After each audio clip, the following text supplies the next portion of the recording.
Okay, we just watched this video here, 3 centers, mean, median, and mode.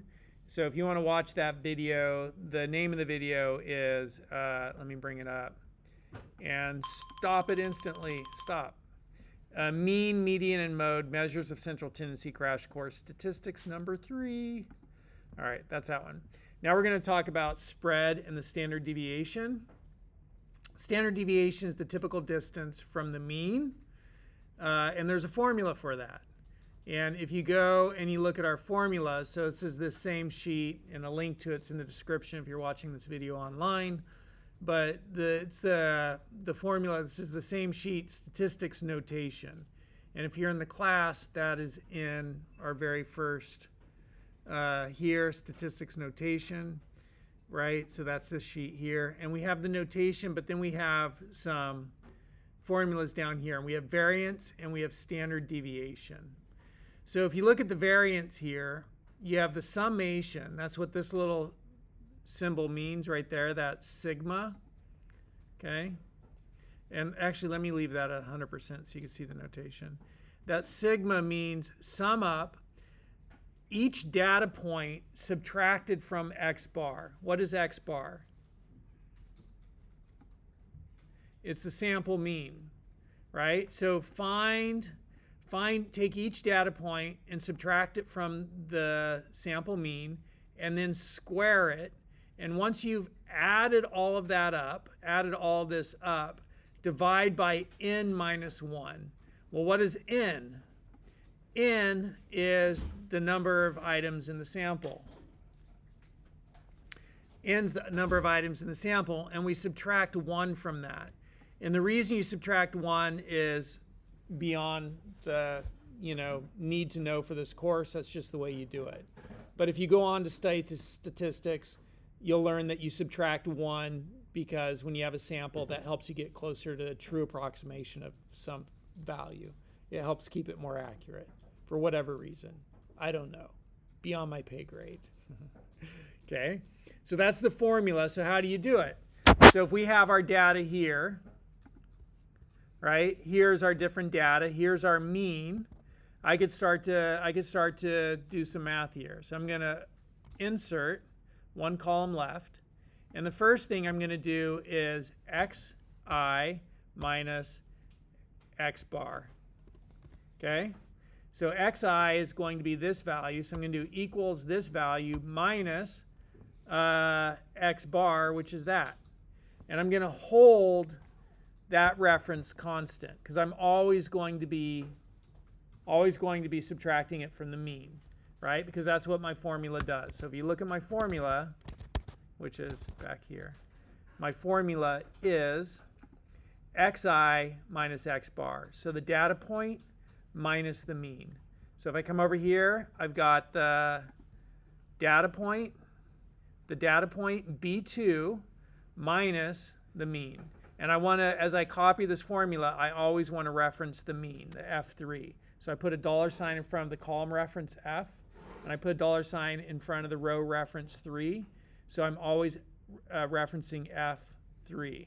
So I'm going to hit enter, and I'm going to drag this over so I can see it all. I'm going to copy this, and I'm going to paste it. And I'm going to do this actually as the formula. So copy the formula and paste it. Notice B2 went to B3, but F3 stayed the same. Went to B4, B5, B6. I'm pasting this each time. And the relative reference, the cell reference on the left, is changing because relative to my formula, I'm taking the value on the left, relative to my formula. This is my formula. Relative to my formula, I take the value on the left, and I always absolutely multiply it by whatever's in F3. Okay, so F3 is absolute. It's an absolute reference. And as I move my formula relative to my formula, it's always taking the value on the left. B2, B3, B4, B5, B6, B7. Do you see the difference between a relative reference and an absolute reference? Say I if you do. If you don't see that, say I. Okay. So when you create a formula in a spreadsheet, it always starts with the equal sign. And then you could reference cells. So this cell reference right here is to B2, column B, row 2. Okay?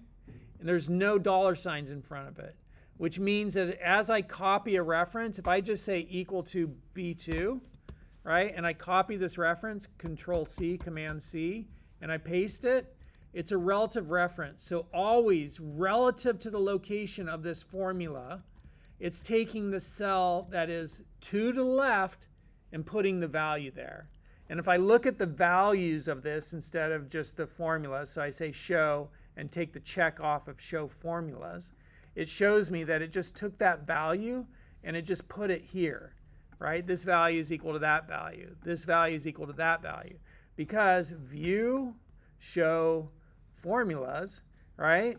It's just saying this is equal to whatever's in that cell. Whatever this formula does, relative to its location, it takes the value 2 cells to the left and puts it there. If that value was, I don't know, A, it would put A here. You know, or if it was like cowboy, it'd put cowboy there.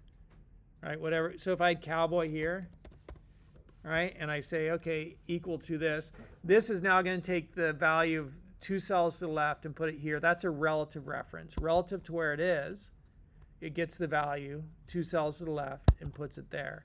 An absolute reference is where I hold the column absolute. So as I copy and paste this formula, it's always going to reference column B, and I hold the row absolute. It's always going to reference row 2. So now as I move this down, copy, paste, right, it doesn't change. It's always referencing B2. That's an absolute reference. The one we saw before is a relative reference.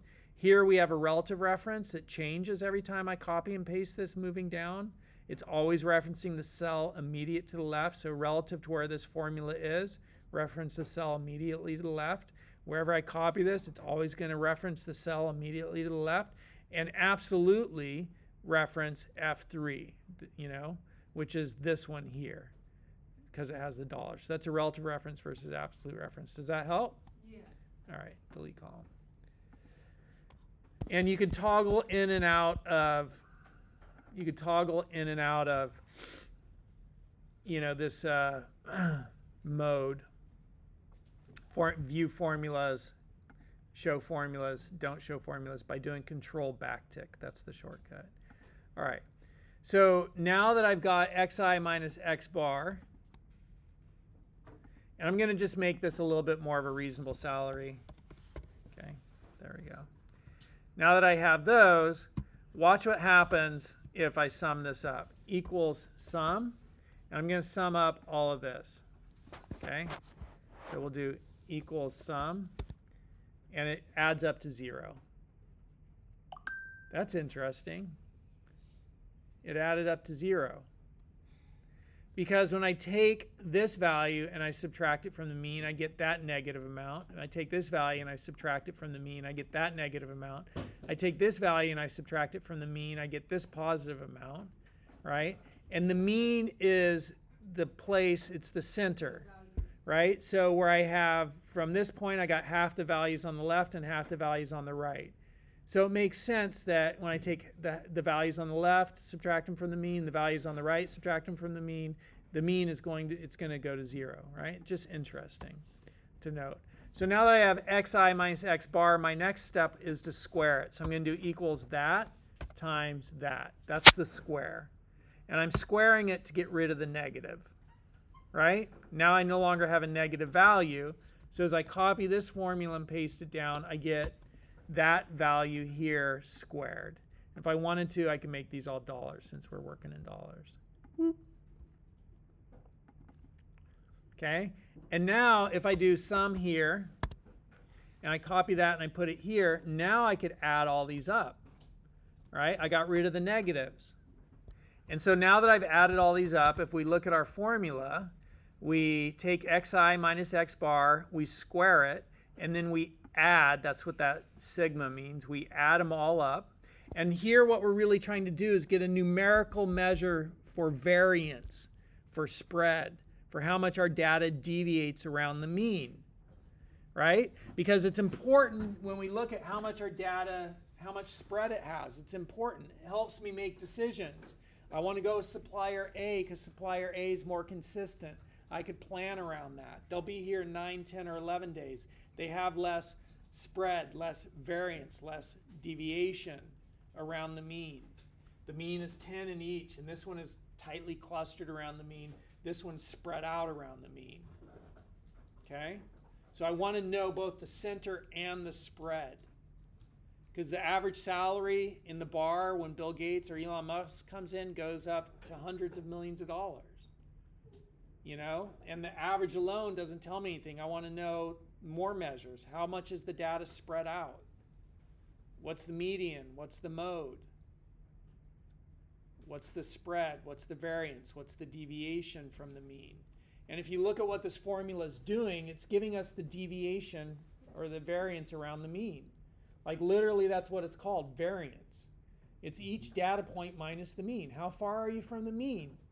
And then we want to add those up, but if we just add up the numbers we're given, they go to 0. Because negative on one side, positive on the other, they go to 0. So we square it so they're not going to 0. And then we divide by n minus 1. Okay? So here, my variance is equal to this divided by n minus 1. We have 10 in our sample, and I'm going to subtract 1. So my variance is that. And that's a number that we could use to start to understand spread.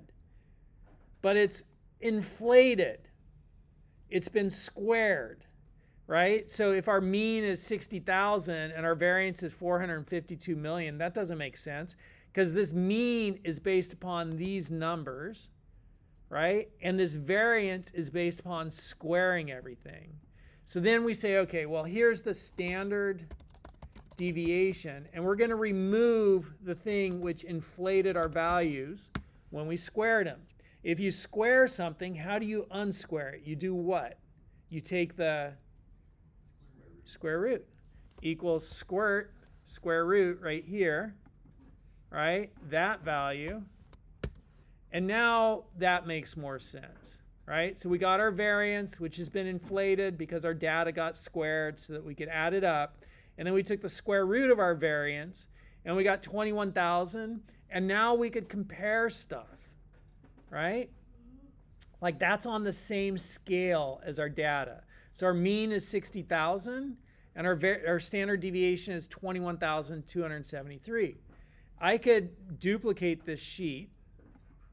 Okay, so now I have a duplicate, and I could change these numbers. So 33 to 103. I'm going to do equals rand between, and I'm going to do 33,000 and 55,000, okay? And I'm just going to hit enter, and I don't know why it messes up. Oh, because I can't enter commas. 33, 1, 2, 3, and 55, 2, 3. There we go. And I'm going to copy that formula down here. And then I'm going to just copy these so my numbers don't keep shifting. And I'm going to do edit, paste special values, all right, to get rid of the formula. And if I go and I do show formulas, I no longer have a formula there. I just have values. So view, show formulas to get back to that view. And now if I sort these, I'm going to go here. And sure, I'll just sort that. I'm going to highlight that and go to data and go to sort range and advanced sorting and column B and sort, right? Now they're in increasing order. And we have the negatives, and then we have the positives, and we have 0 when we sum that up from each point minus the mean, okay? And then, you know, if I wanted to put in a mode, I could do like, hey, here's the starting salary. Now I have a mode over here too. And I'll just move these over so we see them a little bit like that.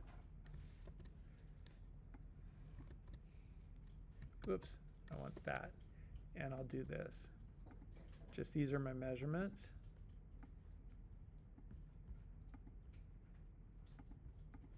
All right. So now, if I look at my variance, you know, my variance is that, but my standard deviation is $6,311. The mean is 42,958, and the standard deviation is 6,311. We have less variance here. right? Then over here, we had 21,000, you know? And so there's more, you know, it's a bigger scale, but, you know, you could kind of start to compare standard deviation between different data sets. And so we're seeing a measure of center, the mean, the median, and the mode. And we're seeing a measure, so mean, median, mode is measure of center, and we're seeing measures of spread. And the reason we want to know both those things because they help us describe our data so we can make better decisions. How many people are tracking it? Like, oh, okay, this makes sense. You know, like I understand. I'll have to look at the notes to do it. Great, look at the notes. But you kind of like, I kind of get it. Say aye. All right, good.